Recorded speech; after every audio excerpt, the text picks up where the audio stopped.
Hello friends, स्वागत है आपका एक बार फिर से हमारे इस चैनल अगस्त्य ऑनलाइन क्लासेस में, जहां आज हम आपके लिए दक्षिण अमेरिका महाद्वीप का वीडियो लाए हैं। इससे पहले अफ्रीका और उत्तरी अमेरिका महाद्वीप का वीडियो हम इस चैनल पे अपलोड कर चुके हैं। अगर आपने उसे नहीं देखा है तो फटाफट से देख लीजिए। और अगर आपको हमारा ये वीडियो पसंद आता है तो आप इसे लाइक करें और हमारे चैनल को सब्सक्राइब जरूर करें और बेल आइकन को दबाएं ताकि आगे आने वाले नोटिफिकेशन आपको मिल सके। तो चलिए शुरू करते हैं हम आज का महाद्वीप दक्षिण अमेरिका महाद्वीप। दक्षिण अमेरिका महाद्वीप पढ़ने से पहले हम इसका एक बार पॉलिटिकल मैप देख लेते हैं कि कितने देश इसमें स्थित है और कहाँ-कहाँ उनकी स्थिति है। तो देखिए, दक्षिण अमेरिका में कुल 12 देश हैं। कुल 12 देशों में जो दक्षिण अमेरिका का सबसे बड़ा देश है वो है ब्राजील। देखिए, ये ब्राजील है और इसका क्षेत्रफल इस महाद्वीप में सबसे बड़ा है।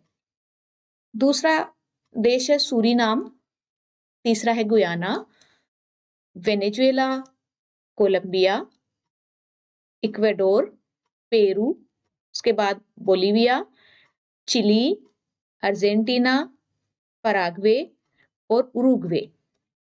यानी कुल 12 देश दक्षिण अमेरिका में स्थित है। Brazil, Suriname, Guyana, Venezuela, Colombia, Ecuador, Peru, Bolivia, Chile, Argentina, Paraguay और उरुग्वे।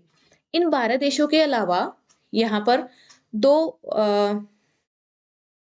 ऐसे देश भी हैं जो भौगोलिक रूप से तो दक्षिण अमेरिका का हिस्सा है, लेकिन वास्तव में राजनीतिक अधिकार उन पर किसी और महाद्वीप के देशों का है। जैसा कि ये है फ्रेंच गुयाना। देखिए, इसके नाम से ही हमें पता चल रहा है। फ्रेंच गुयाना भौगोलिक रूप से तो दक्षिण अमेरिका का हिस्सा है, लेकिन इस पर फ्रांस का अधिकार है, राजनीतिक अधिकार फ्रांस का है। और इसके दक्षिण अमेरिका के दक्षिण में एक द्वीप समूह है, फोकलैंड द्वीप समूह। ये भी भौगोलिक रूप से दक्षिण अमेरिका के अंतर्गत आता है, लेकिन राजनीतिक रूप से ये यूके का हिस्सा है। इसे एक छोटा सा द्वीप और है दक्षिणी जॉर्जिया, इस पर भी यूके का अधिकार है।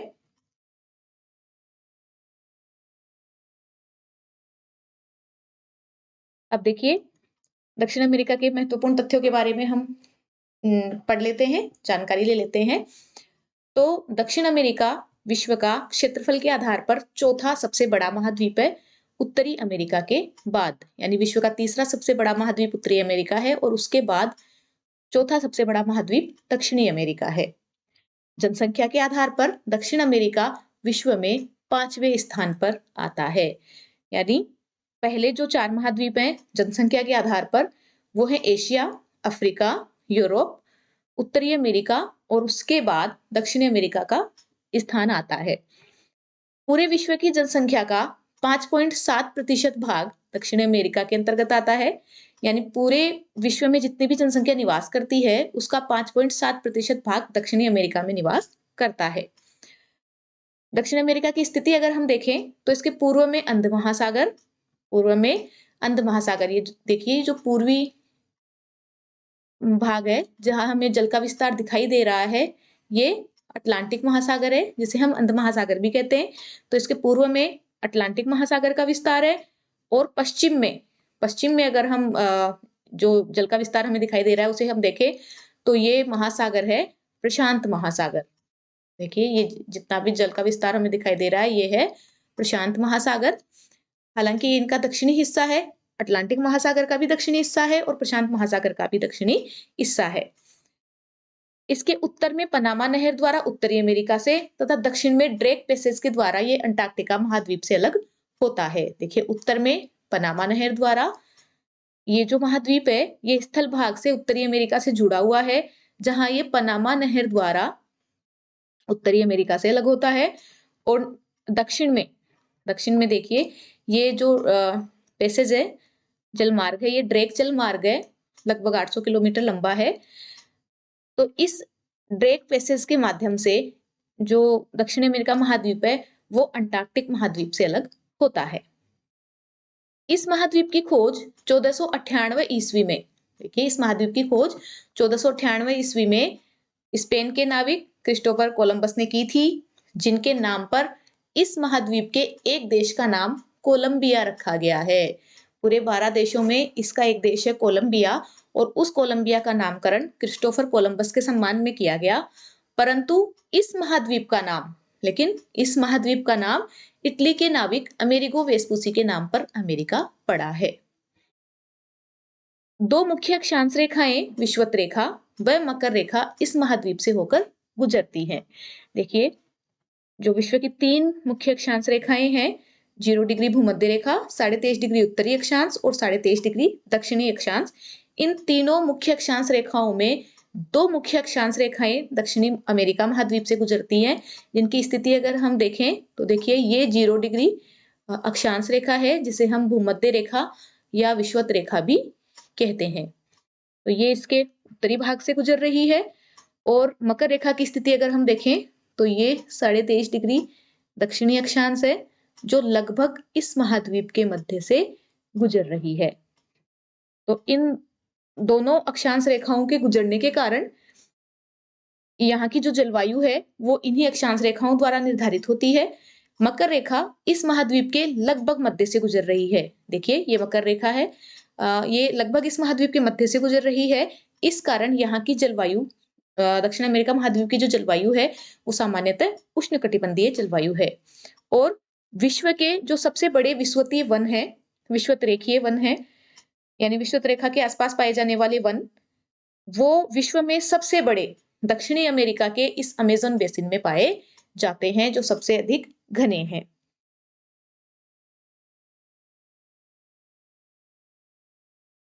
अब हम मुख्य नदियों के बारे में देखेंगे कि दक्षिण अमेरिका में मुख्य नदियां कौन-कौन सी है। सबसे पहली नदी आती है अमेज़न नदी। अमेज़न नदी की उत्पत्ति पेरू के एंडीज पर्वत से होती है। देखिए, ये उत्तर से लेकर दक्षिण तक ये जितने भी ये पर्वत श्रृंखला जो भी हमें दिखाई दे रही है वो एंडीज है। तो एंडीज पर्वत के पेरू में जो एंडीज पर्वत स्थित है, यानी एंडीज पर्वत पेरू में जो हिस्सा एंडीज पर्वत का पड़ता है, वहां से अमेज़न नदी की उत्पत्ति होती है। और अमेज़न नदी की विशेषता ये है कि ये दक्षिणी अमेरिका की सबसे लंबी नदी है और सबसे बड़ी नदी भी है, जो अपवाह क्षेत्र के आधार पर विश्व की भी सबसे बड़ी नदी है। इसकी मुख्य विशेषता है कि ये दक्षिण अमेरिका की सबसे लंबी और बड़ी नदी है, जो अपवाह क्षेत्र के आधार पर विश्व की भी सबसे बड़ी नदी है। देखिए, विश्व की सबसे लंबी नदी नील है, लेकिन अगर हम अपवाह क्षेत्र के आधार पर देखें तो विश्व की सबसे बड़ी नदी अमेज़न नदी है, जिसकी लंबाई लगभग 6400 किलोमीटर है। अमेज़न का बेसिन देखिए, दुनिया में सबसे बड़ा बेसिन है। ये देखिए, ये जो जितनी भी सहायक नदियों द्वारा ये जो बेसिन सिंचित होता है, ये पूरा अमेज़न का ही है, अमेज़न घाटी है, जो पेरू से निकलकर उत्तरी अटलांटिक दक्षिणी अटलांटिक महासागर में गिरती है। अब देखिए, ये इसका बहाव क्षेत्र अगर हम देखें तो ये 3 देशों में बहती है, पेरू में, कोलंबिया में और ब्राजील में। इन तीनों देशों में बहकर ये उत्तरी अटलांटिक महासागर में गिरती है। अमेज़न बेसिन जो है वो इन नदियों द्वारा बहाकर लाई गई जलोढ़ मिट्टियों से निर्मित है। यह बेसिन एंडीज पर्वत के पास सर्वाधिक चौड़ा है और मुहाने की तरफ सबसे कम चौड़ा है। इस बेसिन की मुख्य विशेषता ये है कि जब ये नदी का उद्गम होता है, एंडीज पर्वत से जब इस नदी का उद्गम होता है, तो वहां पर ये बेसिन सर्वाधिक चौड़ा है। और जब ये बेसिन अटलांटिक महासागर में जब ये नदी अटलांटिक महासागर में गिरती है, तो इसके मुहाने की तरफ जो ये बेसिन की चौड़ाई है वो सबसे कम है। अमेज़न के बाद दक्षिण अमेरिका की दूसरी मुख्य नदी है पराना। पराना दक्षिण अमेरिका की दूसरी सबसे लंबी नदी है, जिसकी लंबाई 4880 किलोमीटर है। यह नदी ब्राजील से निकलकर, देखिए, पराना नदी ब्राजील से निकलकर पराग्वे और अर्जेंटीना की सीमा पर बहती हुई, देखिए ये पराना नदी है, ब्राजील और पराग्वे और अर्जेंटीना की सीमा पर बहती हुई दक्षिणी अटलांटिक महासागर में गिर रही है यहाँ। और इसमें गिरने से पहले ये एक एस्चुरी बनाती है, जिसे रियो डी ला प्लाटा एस्चुरी के नाम से जाना जाता है। पराना नदी की 2 सहायक नदियां हैं, पराग्वे और यूरुग्वे। ये दोनों पराना की सहायक नदियां हैं, जो पराना के साथ मिलकर रियो डी ला प्लाटा एस्चुरी बनाती है। तो नेक्स्ट नदी है पराग्वे नदी। दक्षिण अमेरिका की एक अन्य महत्वपूर्ण नदी है जो ब्राजील के माटो ग्रोसो से निकलकर, देखिए ये ब्राजील में माटो ग्रोसो का पठार है, तो इस माटो ग्रोसो के पठार से ये पराग्वे नदी निकलती है और इसमें ब्राजील, बोलीविया, पराग्वे और अर्जेंटीना में बहकर ये पराना नदी में मिलती है। पराना नदी में मिलने से पहले ये लगभग 2621 किलोमीटर की लंबाई तय करती है।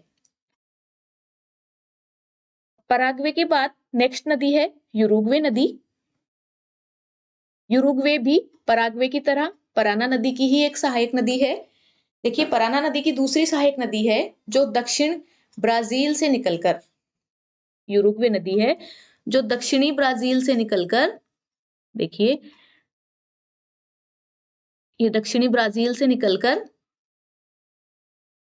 ब्राजील, यूरुग्वे और अर्जेंटीना में बहकर, अर्जेंटीना में बहकर अटलांटिक महासागर में गिरने से पहले पराना नदी में मिलकर रियो डी ला प्लाटा एस्चुरी बनाती है।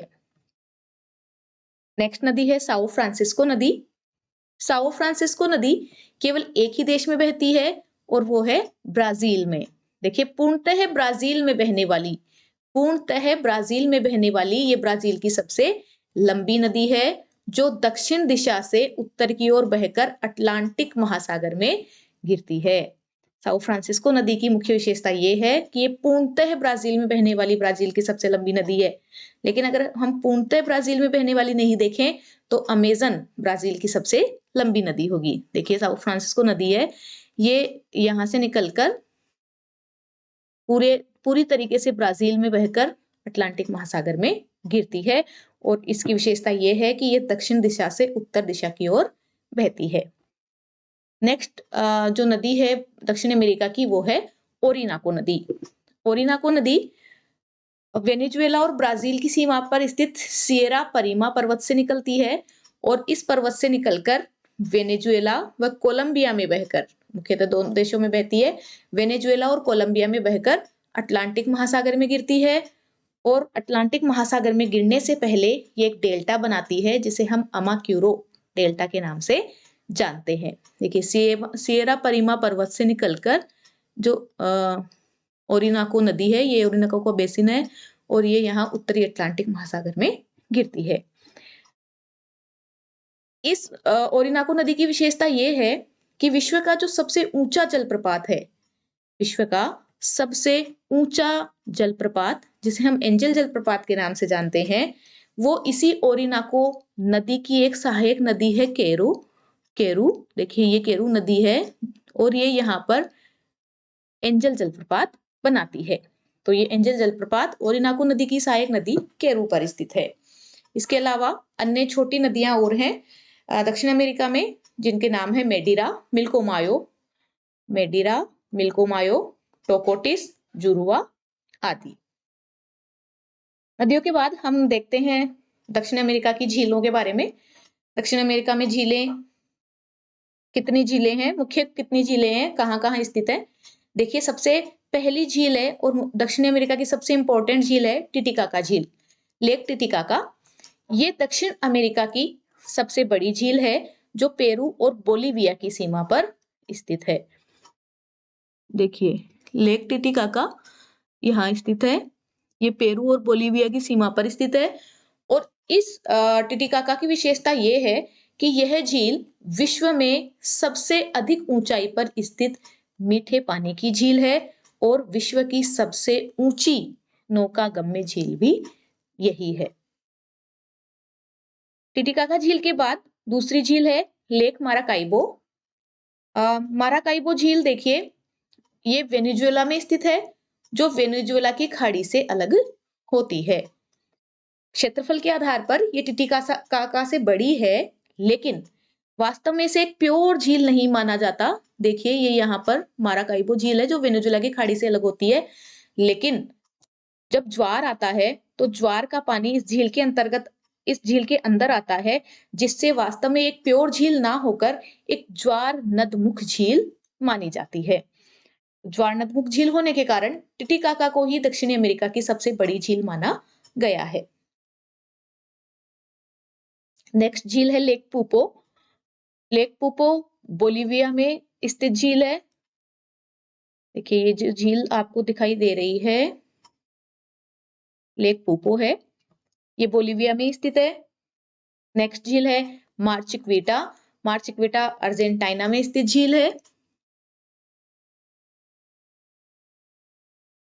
ये देखिए, ये मार्चिक्वेटा है जो अर्जेंटीना में स्थित है। झील के बाद अब हम पढ़ते हैं पर्वत श्रृंखलाओं के बारे में। पर्वत श्रृंखलाओं में भी दक्षिण अमेरिका विश्व में एक अलग स्थान रखता है, क्योंकि विश्व की सबसे लंबी पर्वत श्रृंखला यहीं पर स्थित है। तो सबसे पहली जो पर्वत श्रृंखला है दक्षिण अमेरिका महाद्वीप की, वो है इंडीज पर्वत श्रृंखला। देखिए ये जो इंडीज पर्वत श्रृंखला है, ये विश्व की सबसे लंबी पर्वत श्रृंखला है, जो प्रशांत महासागर के साथ साथ उत्तर से दक्षिण तक फैली हुई है। यानी ये संपूर्ण दक्षिण अमेरिका महाद्वीप में उत्तर से दक्षिण तक प्रशांत महासागर के तट के साथ साथ फैली हुई है, और ये विश्व की सबसे लंबी पर्वत श्रृंखला है और नवीन वलित पर्वत है। इस पर्वतमाला की सबसे ऊंची पर्वत चोटी, ये इंडीज पर्वतमाला की सबसे ऊंची पर्वत चोटी एकांकागुआ है, जो चिली और अर्जेंटीना की सीमा पर स्थित है। देखिए एकांकागुआ चोटी यहाँ चिली और अर्जेंटीना की सीमा पर स्थित है, जिसकी ऊंचाई लगभग 6960 मीटर है। ये इंडीज पर्वत का सबसे ऊंचा पर्वत शिखर है एकांकागुआ। इंडीज पर्वत इस महाद्वीप की नदियों के लिए जल विभाजक का काम करता है, और ये एक प्रकार के नवीन वलित पर्वत हैं। अब पर्वत श्रृंखलाओं के बाद हम देखते हैं प्रमुख पठार के बारे में। तो सबसे पहला पठार है ब्राजीलियन शील्ड या ब्राजील का पठार। ब्राजीलियन शील्ड को ही हम ब्राजील का पठार भी कहते हैं। तो ये जो ब्राजील का पठार है, वो प्री कैम्ब्रियन शेलों से बनी हुई है। प्री कैम्ब्रियन शेलों से बनी हुई बना हुआ पठार है, जिस पर परतदार चट्टानें फैली हुई है। देखिए ये ब्राजील की उच्च भूमि है, ये ब्राजीलियन पठार है। दूसरा पठार है गयाना शील्ड। गयाना शील्ड वास्तव में ब्राजीलियन शील्ड के उत्तर में स्थित है। देखिए ये गयाना की उच्च भूमि है, तो ये ब्राजील के पठार के उत्तर में स्थित है। और संसार का जो सबसे ऊंचा जलप्रपात है एंजल जलप्रपात, जो केरू नदी पर स्थित है, ओरिनाको की सहायक नदी पर। ये देखिए ये एंजल जलप्रपात इस गयाना शील्ड में ही स्थित है। पठार के बाद अब नंबर आता है मरुस्थलों का। तो सबसे पहला और जो सबसे इंपॉर्टेंट मरुस्थल है दक्षिण अमेरिका का, वो है अटाकामा मरुस्थल। अटाकामा मरुस्थल देखिए ये दक्षिणी पेरू और उत्तरी चिली में स्थित है। इसकी स्थिति कहाँ है? दक्षिणी पेरू और उत्तरी चिली में स्थित है। और इसकी जो सबसे बड़ी विशेषता है, देखिए ये अटाकामा मरुस्थल है, ये दक्षिणी पेरू और उत्तरी चिली में स्थित है। ये अटाकामा मरुस्थल है। और इस अटाकामा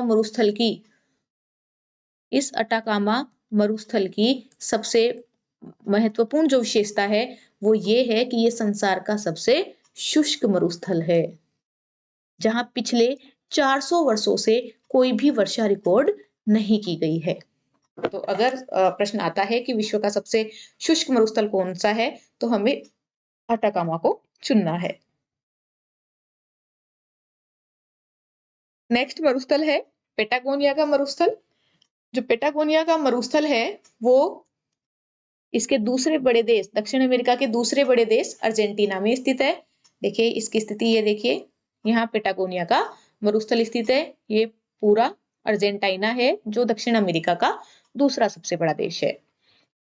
अब हम देखेंगे जलवायु, दक्षिण अमेरिका की जलवायु कैसी है। देखिए हमने देखा था कि दोनों जो मुख्य अक्षांश रेखाएं हैं, 0 डिग्री भूमध्य रेखा और 23.5 डिग्री दक्षिणी अक्षांश यानी मकर रेखा, इस महाद्वीप से होकर गुजरती है। तो इन दोनों अक्षांश रेखाओं के बीच में स्थित होने के कारण इसके अधिकांश भाग में जो जलवायु है, वो उष्णकटिबंधीय जलवायु पाई जाती है। देखिए इस महाद्वीप का अधिकांश भाग विषुवत रेखा व मकर रेखा के मध्य स्थित होने के कारण यहाँ सामान्यतः उष्णकटिबंधीय जलवायु पाई जाती है। जलवायु के बाद हम बात करते हैं घास भूमियों की।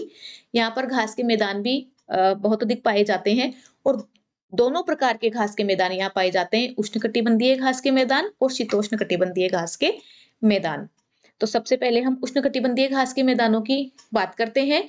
तो उष्णकटिबंधीय घास मैदानों में जो सबसे पहला घास का मैदान है वो है लानोस।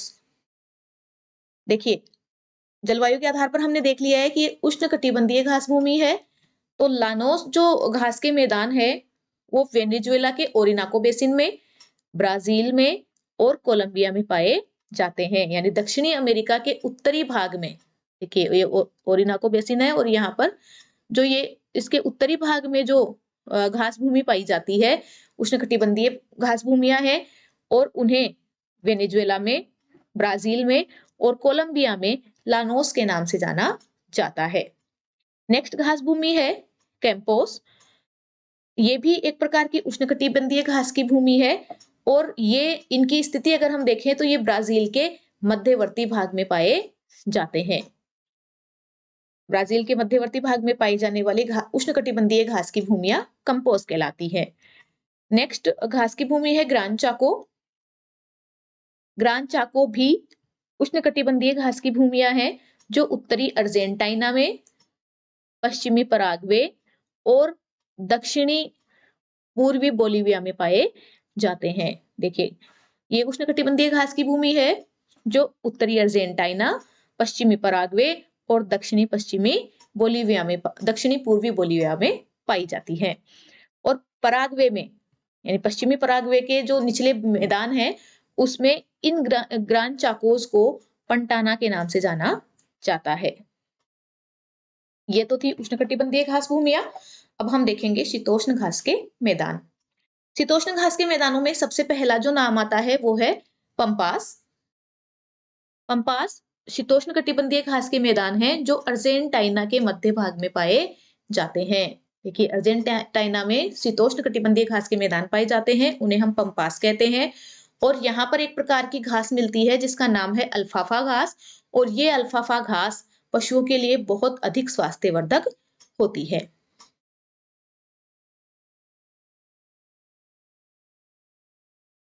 ये तो थे घास के मैदान। अब हम विषुवतरेखीय वर्षा वनों के बारे में पढ़ते हैं, क्योंकि दक्षिण अमेरिका में विश्व के सबसे बड़े विषुवतरेखीय वर्षावन पाए जाते हैं अमेजन बेसिन में। तो इन वर्षावनों का जो स्थानीय नाम है वो है सेलवास। दक्षिण अमेरिका में इन वर्षावनों को सेलवास के नाम से जाना जाता है। देखिए, सेलवास क्या है? अमेजन बेसिन के विषुवतरेखीय वर्षावन है जो मुख्यतः ब्राजील में पाए जाते हैं। ये देखिए, ये सेलवास का क्षेत्र है जो अमेजन बेसिन में विषुवतरेखीय वर्षावन पाए जाते हैं, उन्हीं वर्षावनों को सेलवास कहा जाता है। इसके अलावा एक शब्द और आया है कटिंगा। देखिए, ये कटिंगा क्या है? ये ब्राजील के भीतरी भाग है जिनमें छोटे कांटेदार झाड़ियां और बबूल आदि के वृक्ष पाए जाते हैं। तो ब्राजील के भीतरी भाग को कटिंगा के नाम से जाना जाता है, जहां पर कांटेदार झाड़ियां और बबूल आदि वृक्ष पाए जाते हैं। अब हम दक्षिण अमेरिका के द्वीप समूह को देख लेते हैं। कौन कौन से द्वीप समूह दक्षिण अमेरिका महाद्वीप के अंतर्गत आते हैं? तो उसमें सबसे पहला द्वीप समूह है गालापागोस द्वीप समूह। देखिए, गालापागोस द्वीप समूह यहाँ 0 डिग्री की स्थिति भूमध्य रेखा पर है। ये गालापागोस द्वीप समूह है जिस पर जो अधिकार है वो इक्वेडोर का है। इक्वेडोर के अंतर्गत गालापागोस द्वीप समूह आता है। नेक्स्ट जो द्वीप समूह है वो है लसलासुआसी द्वीप समूह जो पेरू के अंतर्गत आता है। फोकलैंड द्वीप समूह, इसकी स्थिति हम पहले देख चुके हैं कि ये भौगोलिक रूप से दक्षिण अमेरिका का हिस्सा है, लेकिन राजनीतिक रूप से ये यूके का हिस्सा है। इसके अलावा नेक्स्ट जो द्वीप है वो है मालपेलो द्वीप जो कोलंबिया के अंतर्गत आता है। मालपेलो द्वीप जो कोलंबिया के अंतर्गत आता है। अब है खनिज संपदा। देखिए, दक्षिण अमेरिका में एंडीज पर्वत श्रृंखला होने के कारण ये खनिज संपदा के मामले में बहुत धनी महाद्वीप है। तो खनिज संपदा में देखते हैं हम, सबसे पहला खनिज जो यहाँ सब सर्वाधिक पाया जाता है वो है चांदी। चांदी को अगर हम भंडार की दृष्टि से देखें तो विश्व में भंडार की दृष्टि से पेरू, दक्षिण अमेरिका का पेरू विश्व में प्रथम स्थान पर है। यानी दक्षिण अमेरिका के पेरू में चांदी के सर्वाधिक भंडार पाए जाते हैं। नेक्स्ट जो खनिज है वो है तांबा, और विश्व में जो सर्वाधिक तांबा उत्पादक देश है वो है चिली। इसके अलावा इसका जो एक महत्वपूर्ण देश है ब्राजील, उसमें भी बहुत अधिक खनिज पदार्थ पाए जाते हैं, जिनमें लोहा, मैंगनीज, बॉक्साइट और टिन मुख्यतः पाया जाता है। खनिज संपदा के अलावा अब हम देखते हैं कृषि के बारे में। कृषि में भी ब्राजील का विश्व में मुख्य स्थान है। देखो किन किन चीजों में। सबसे पहली है कहवा या कॉफी।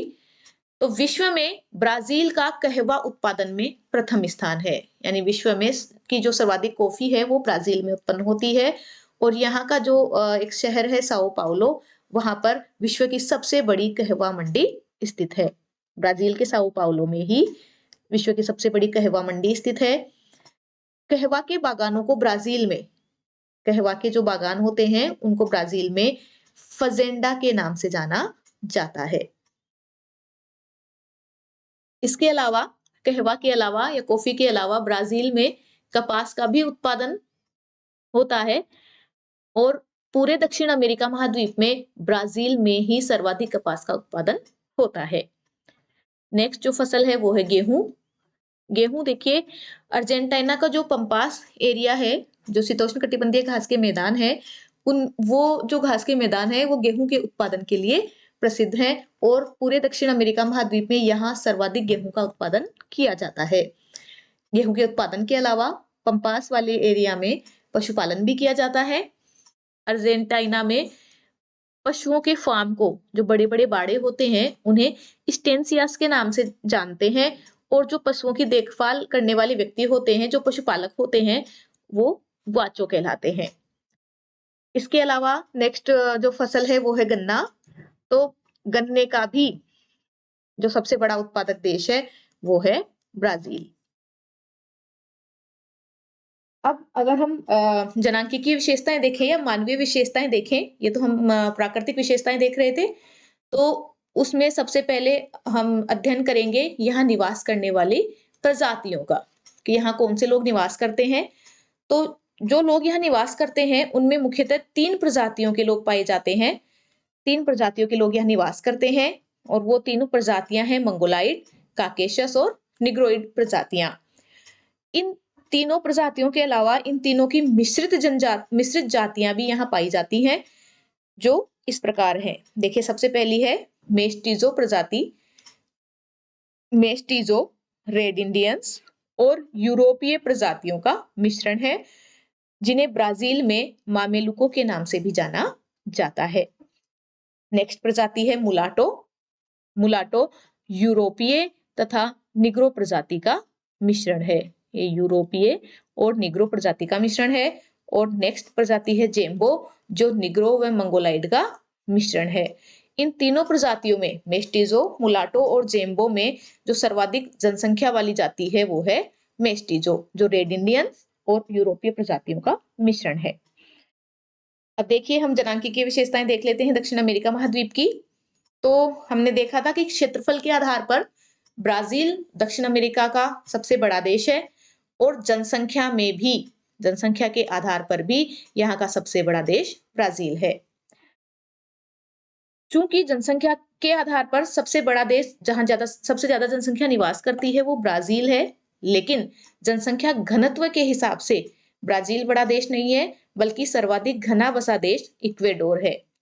ब्राजील का क्षेत्रफल अधिक होने के कारण यहाँ का जनसंख्या घनत्व इक्वेडोर की तुलना में कम है। और दक्षिण अमेरिका का जो न्यूनतम घना बसा देश है वो है फॉकलैंड द्वीप समूह, जहां पर सबसे कम जनसंख्या निवास करती है। अब हम दक्षिण अमेरिका के महत्वपूर्ण तथ्यों को एक बार और देख लेते हैं। कौन कौन से महत्वपूर्ण बातें हैं जो हमें ध्यान में रखने की जरूरत है।